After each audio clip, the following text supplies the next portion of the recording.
সাবেক সাধারণ সম্পাদক সহ জেলা বিএনপির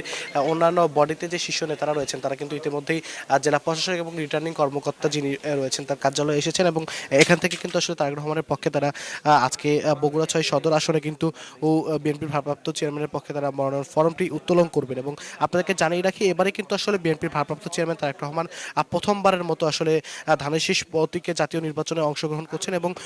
শুধুমাত্র একটি আসন বগুড়া ৬ সদর আসন থেকে কিন্তু প্রতিদ্বন্দ্বিতা করছেন। এবং এই ফর্মটি উত্তোলনের পরে কিন্তু আসলে বগুড়া ৭, শাহজাহানপুর এবং গাবতলী উপজেলা মিলিয়ে যে আসনটি রয়েছে সেই আসনে কিন্তু আসলে বেগম খালেদা জিয়া প্রতিদ্বন্দ্বিতা করছেন এবং তিনি অসুস্থ থাকায় কিন্তু সাবেক এই প্রধানমন্ত্রী এবং বিএনপির চেয়ারপারসনের পক্ষে কিন্তু এই যে আসনটি বগুড়া ৭ সেই আসনের যিনি প্রধান সমন্বয়কারী রয়েছেন সাবেক সংসদ সদস্য হেলালুজ্জামান তালুকদার লালু, তিনি কিন্তু আসলে প্রতিদ্বন্দ্বিতা করবেন। এবং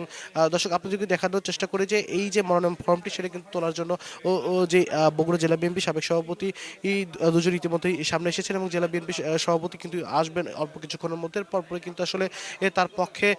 আসলে বিএনপির শীর্ষ নেতারা কিন্তু আসলে মনোনয়ন ফর্মটি উত্তোলন করবেন এবং আগামী ২৫ ডিসেম্বর তারেক রহমান কিন্তু দেশে আসার পরপরই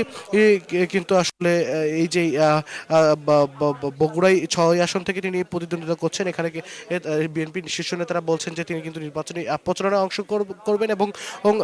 বিএনপির প্রতিষ্ঠাতা শহীদ রাষ্ট্রপতি জিয়াউর রহমানের জন্মভূমি হওয়ায় কিন্তু বরাবরই আসলে বগুড়া বিএনপির দুর্গ হিসেবে পরিচিত এবং বিগত সময়ে যে অংশগ্রহণগুলো ভোট, এমনকি ২০১৮ সালে যেটি রাতের ভোট হিসেবে পরিচিত, সেই সময়েও কিন্তু আসলে বগুড়া থেকে নিরঙ্কুশভাবে এই বগুড়া ৬ আসন থেকে কিন্তু বিএনপি মনোনীত প্রার্থী যিনি রয়েছেন তিনি কিন্তু জয় পেয়েছিলেন। এবং আরেকটি তথ্য আপনাদেরকে জানিয়ে রাখি দর্শক, এই যেই বগুড়া ৬ সদর আসন, এখানে কিন্তু মোট ৮২৩টি ভোটকক্ষ রয়েছে এবং এই ৮২৩টি ভোটকক্ষে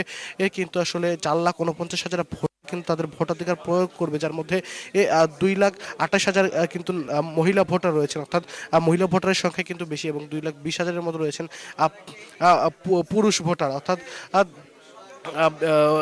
এই যে ৪,৪৯,০০০ ভোটার রয়েছেন তারা আশা করছেন যে তারা আগামী যে জাতীয় সংসদ নির্বাচন, এই জাতীয় সংসদ নির্বাচনে কিন্তু তারা তাদের যেই অংশগ্রহণমূলক ভোট সেটির মাধ্যমে কিন্তু তারা তাদের যে প্রতিদ্বন্দ্বিতা এটি কিন্তু তারা আসলে নিশ্চিত করবেন। এবং ইতিমধ্যেই কিন্তু জেলা বিএনপির সভাপতি রিটার্নিং অফিসারের কার্যালয়ে কিন্তু তারা এসেছেন এবং যেমনটি বলছিলাম দর্শক, আপনাদেরকে সরাসরি দেখাবো যে এই সবচেয়ে আলোচিত যেই আসনটি এবারে জাতীয় নির্বাচনে এই সবচেয়ে আলোচিত আসন থেকে কিন্তু এবারে আসলে যে অংশগ্রহণ করছেন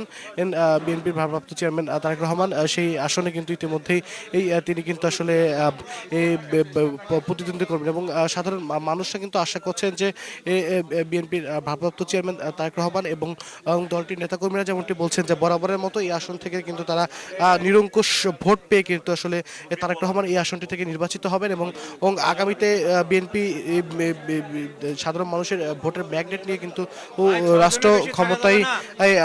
এসে কিন্তু আসলে এই আসন থেকে নির্বাচিত হয়ে কিন্তু আসলে তিনি সরকার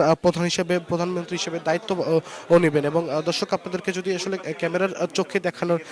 চেষ্টা করি, সেটি কিন্তু আপনারা দেখতে পাচ্ছেন যে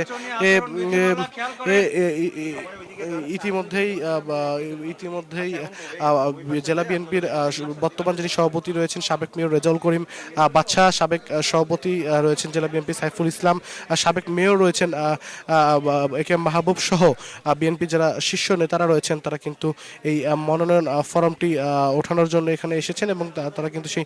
মনোনয়ন ফর্মটি যিনি জেলা প্রশাসক রয়েছেন তৌফিকুর রহমান, এবং তিনি কিন্তু এই যে বগুড়া ৭টি সংসদীয় আসন, এই ৭টি সংসদীয় আসনে কিন্তু আসলে প্রধান রিটার্নিং অফিসারের দায়িত্ব পালন করবেন। তিনি কিন্তু এই মনোনয়ন ফর্মটি তার কাছ থেকে কিন্তু আসলে সংগ্রহ করবেন। তিনি মনোনয়ন ফর্মটি কিন্তু আসলে সংগ্রহ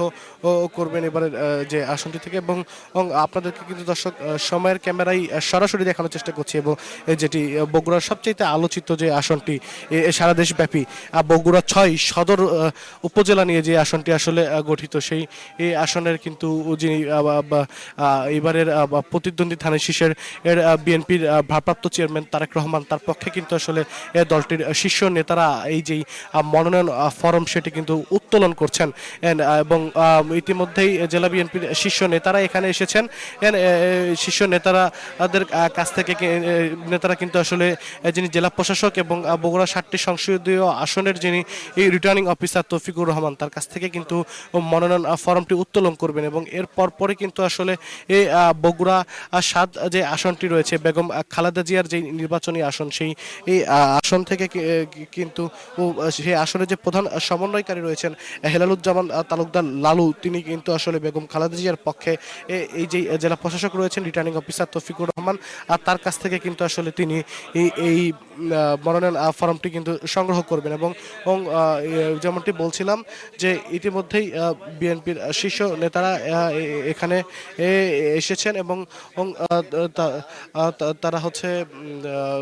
ইতিমধ্যেই তারা এখানে এসেছেন এবং এই যেই সময়টি জেলা প্রশাসকের কাছ থেকে কিন্তু তারা যেই মনোনয়ন ফর্ম সেটি কিন্তু সংগ্রহ করবেন এবং ইতিমধ্যেই তারেক রহমানের পক্ষে যে নির্বাচনী এই কাগজগুলো প্রয়োজন সেটি কিন্তু জেলা প্রশাসক তৌফিকুর রহমানের কাছে জেলা বিএনপির নেতারা জমা দিয়েছেন এবং সেই কাগজপত্রগুলো কিন্তু আসলে জেলা প্রশাসক যাচাই বাছাই করছেন এবং এই যাচাই বাছাইয়ের পরেই কিন্তু আসলে যে নির্বাচনী ফর্মটি রয়েছে সেটি কিন্তু আসলে এই যেই বিএনপির যারা শীর্ষ নেতারা আছেন তাদের কাছে কিন্তু হস্তান্তর করবেন এবং বিএনপির শীর্ষ নেতারা আশা করছেন যে এই ফর্মটি কিন্তু আসলে জমা দেওয়ার সময় কিন্তু বিএনপির ভারপ্রাপ্ত চেয়ারম্যান যিনি তারেক রহমান আগামী 25 ডিসেম্বর তিনি যেহেতু দেশে ফিরছেন তিনি কিন্তু আসলে ওই 25 ডিসেম্বর দেশে ফেরার পরেই কিন্তু তার নির্বাচনী এলাকা বগুড়া সদর আসন যেটি বগুড়া 6 অর্থাৎ সদর আসন যেটি সেখানে কিন্তু তিনি আসবেন এবং এখানে এসে কিন্তু তিনি আসলে তিনি নিজেই হয়তো বা তার যেই নির্বাচনী যেই ফর্মটি রয়েছেন সেটি কিন্তু জমা দেবেন বলে নেতাকর্মীরা আশা করছেন এবং ইতিমধ্যেই কিন্তু এই যেই দেশব্যাপী সবচেয়ে আলোচিত যে আসন আসলে বগুড়া 6 সদর আসন এই কারণে একমাত্র আসন হিসাবে কিন্তু বিএনপির ভারপ্রাপ্ত চেয়ারম্যান কিন্তু এই আসলে প্রতিদ্বন্দ্বিতা করছেন সারা দেশ থেকে মাত্র একটি আসনে সেটি কিন্তু বগুড়া 6 সদর আসন যেখানে 4,49,000 ভোটার রয়েছেন এবং এখানে কিন্তু এখানে এই যে 4,49,000 ভোটার রয়েছেন সেখানে কিন্তু আসলে মোট 11টি ইউনিয়ন এবং দেশের সবচাইতে বৃহত্তম যেই পৌরসভা বগুড়া পৌরসভা নিয়ে কিন্তু এই আসনটি কিন্তু আসলে গঠিত এবং দর্শক আপনারা ক্যামেরার চোখে দেখতে পাচ্ছেন যে সময়ের চোখে দেখতে পাচ্ছেন যে মনোনয়ন ফর্মটি সেটি কিন্তু আসলে জেলা প্রশাসকের কাছ থেকে বিএনপির শীর্ষ নেতা যারা রয়েছেন তারা কিন্তু আসলে ইতিমধ্যেই সংগ্রহ করছেন এবং এই মনোনয়ন ফর্মটি সংগ্রহ করার পরে আসলে বিএনপির শীর্ষ নেতারা যারা এখানে এসেছেন তারা কিন্তু গণমাধ্যমের সঙ্গে তারা আসলে কথা বলবেন এবং তারেক রহমানের পক্ষে যে মনোনয়ন ফর্মটি তারা আসলে সংগ্রহ করেছেন এই নিয়ে কিন্তু বিস্তারিত যেই তথ্যাদি সেটি কিন্তু তারা আমাদেরকে নিশ্চিত করবেন এবং যে ইতিমধ্যে কিন্তু যে কাগজগুলো রয়েছে সেগুলো কিন্তু যাচাই বাছাই শুরু হয়েছে এবং যে মনোনয়ন ফর্মটি সেটি কিন্তু তারা গ্রহণ করছেন এবং যেমনটি বলছিলাম যে বগুড়ার সাধারণ যে 4,49,000 ভোটার রয়েছে তাদের একটি আসলে আশা রয়েছে বিগত 17 বছর যে রাজনৈতিক কারণে বগুড়া আসলে বিগত সরকারের সময়ে বঞ্চনার শিকার হয়েছে তারা আশা করছেন যে আগামী দিনে যেই সরকার গঠন করবে তার মাধ্যমে কিন্তু আসলে বঞ্চনা ঘুচে যাবে এবং দর্শক সময়ের চোখে কিন্তু আপনাদেরকে দেখাচ্ছি সময়ের ক্যামেরার চোখে যে এই বিএনপির ভারপ্রাপ্ত চেয়ারম্যান তারেক রহমানের পক্ষে এই যে আসনে সেই বগুড়া 6 সদর আসনে যে মনোনয়ন ফর্ম সেটি কিন্তু আসলে সংগ্রহ করা হচ্ছে এবং একমাত্র আসন হিসেবে বিএনপির ভারপ্রাপ্ত চেয়ারম্যান এবারেই এই প্রথম জাতীয় নির্বাচনে বগুড়া 6 থেকে কিন্তু প্রতিদ্বন্দ্বিতা করছেন এবং বগুড়া 6 থেকে যিনি প্রতিদ্বন্দ্বিতা করছেন এবং এই যে আসনটি এখান থেকে কিন্তু আসলে বিএনপির ভারপ্রাপ্ত চেয়ারম্যান যেমন প্রতিদ্বন্দ্বিতা করছেন এবং সেই জন্য কিন্তু আসলে এই আসনটি আসলে সারা দেশে আলোচিত বিএনপির নেতারা কিন্তু আশা করছেন যে বরাবরের মতোই যেহেতু এই আসনটি আসলে বিএনপির দুর্গ হিসেবে পরিচিত বিএনপির বিএনপির যিনি প্রতিষ্ঠাতা শহীদ রাষ্ট্রপতি জিয়াউর রহমান এই আসন জিয়াউর রহমানের জন্মভূমি কিন্তু বগুড়া, সেই হিসেবে কিন্তু আসলে এই আসনটি বরাবরের মতোই কিন্তু আলোচিত হিসেবে পরিচিত, বিএনপির দুর্গ হিসেবে কিন্তু এই জায়গাটি পরিচিত। এবং যে 12টি জাতীয় সংসদ নির্বাচন হয়েছে এর মধ্যেও বিতর্কিত যেই সংসদীয় নির্বাচনগুলো সেগুলো বাদে কিন্তু বাকি আসনগুলোতে বা বাকি সময়গুলো জাতীয় নির্বাচনে কিন্তু আসলে বিএনপি এই যেই 12টি সংসদীয় আসন, এই 12টি সংসদীয় জাতীয় নির্বাচনগুলোতে কিন্তু নিরঙ্কুশ বিজয় পেয়েছে, অর্থাৎ অংশগ্রহণমূলক যেগুলো নির্বাচন ছিল। এমনকি যেমনটি বলছিলাম যে 2008-এও যেই রাতের ভোটের নির্বাচন হিসেবে পরিচিত যে নির্বাচনটি, সেই নির্বাচনেও কিন্তু আসলে বিএনপির